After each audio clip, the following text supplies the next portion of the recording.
जय माता दी दोस्तों, आप सबका फिर से स्वागत है हमारे चैनल पर। दोस्तों, आप जानते हो 19 मार्च से नवरात्रे शुरू हो रहे हैं और हम नवरात्रों की शुरुआत अपनी कुल देवी माता बाला सुंदरी धाम त्रिलोकपुर के आशीर्वाद से कर रहे हैं। और आज की इस पहली यात्रा में मैं आपको लेकर आई हूँ हिमाचल प्रदेश में सिरमौर जिले में स्थित माता त्रिलोकपुर धाम, जहाँ की स्थापना की कहानी बहुत ही चमत्कारी मानी जाती है। और यह मंदिर हिमाचल प्रदेश के सिरमौर जिले में नाहन से लगभग 23 किलोमीटर की दूरी पर स्थित है। और बात करूं अगर सबसे नज़दीक रेलवे स्टेशन की, तो यह अंबाला कैंट रेलवे स्टेशन से लगभग 55 किलोमीटर की दूरी पर है। और यह मंदिर 16वीं शताब्दी में राजा प्रदीप प्रकाश द्वारा बनवाया गया था। यहाँ माता बाला सुंदरी की पिंडी विराजमान है, जिन्हें माता वैष्णो देवी का बाल स्वरूप भी कहा जाता है। हर साल हजारों श्रद्धालु यहाँ आकर माता का आशीर्वाद प्राप्त करते हैं। इस मंदिर की स्थापना की कहानी बेहद ही अद्भुत और चमत्कारी है।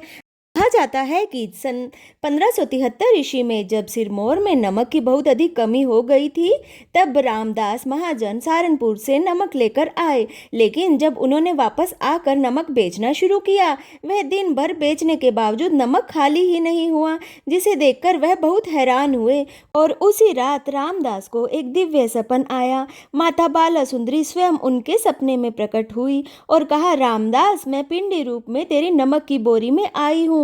तू यहाँ मेरा दिव्य मंदिर बनवा और मेरी स्थापना कर, तेरा उद्धार होगा। यह सुनकर रामदास ने अपने अनुभव को राजा प्रदीप प्रकाश से साझा किया। राजा को भी यह चमत्कारी घटना सुनकर बहुत आश्चर्य हुआ और उन्होंने त्रिलोकपुर में माता का भव्य मंदिर बनाने का आदेश दिया।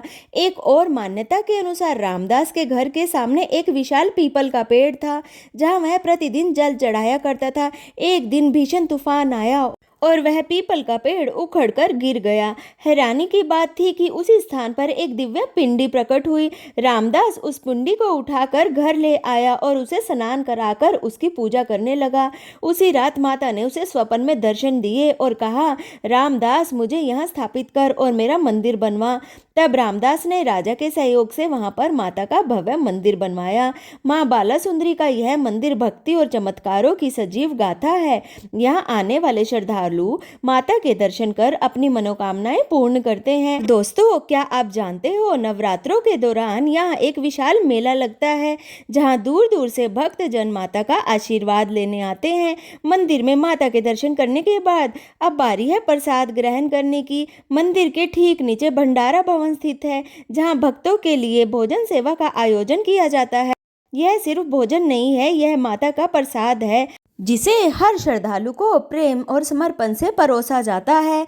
यहाँ हर कोई एक समान है, अमीर गरीब छोटा बड़ा सभी एक पंक्ति में बैठकर माँ का आशीर्वाद और प्रसाद ग्रहण करते हैं। यही सच्ची भक्ति है, यही माता की कृपा है। माता बाला सुंदरी धाम की यह यात्रा यहीं समाप्त होती है, लेकिन भक्ति का यह सफर कभी खत्म नहीं होगा। जोर से बोलो जय माता दी।